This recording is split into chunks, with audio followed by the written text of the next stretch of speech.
Ей, дай ръката. Дай ръката сега. Добре. Готова ли сега? Едно, две, три.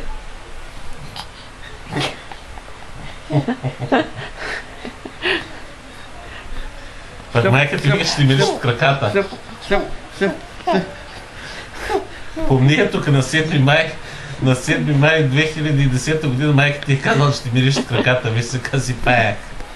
Няма да се метне на гората. Да. Вим на баща е краката. Да. Или на дядо й. Днеска специално вечерта на Амазонка. Не знам как пише Амазонка.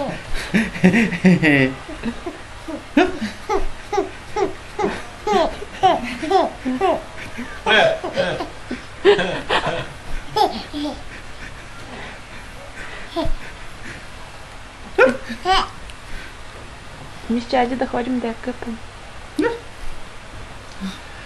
Кой ще? Да, 6 сигурно. Жешко, няма да на разходка, бе? Иве, едно, две. Кой пита? Едно, две. Скоро ми на разходка. По морския бряг. А тук ти открит ли е ресторанта? Има открито и закрито. Закрито. Как се взе чорапчето? И там ли пак трябва от колко до колко трябва? Да. От 7 до 9:30. Чорапа го слагаме. И после какво правим? Едно, две.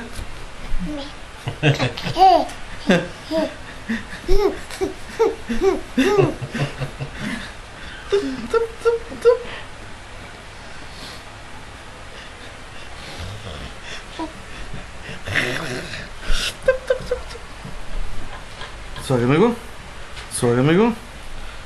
Хоп, сега го правим. Едно, две. Ей.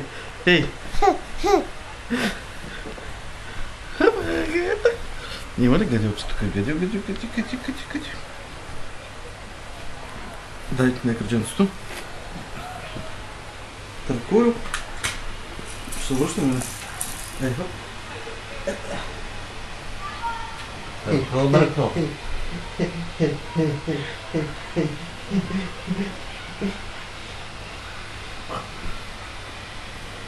Дай ръката. Както ни малки ръкавички става. През нощта бил много ли ядох, нощеска се събудих жарен, отворих хладилника, набара вода. Знаеш как ми се услади стена? Даже мислех си отворя и бира. Нощеска 2 пъти пих вода.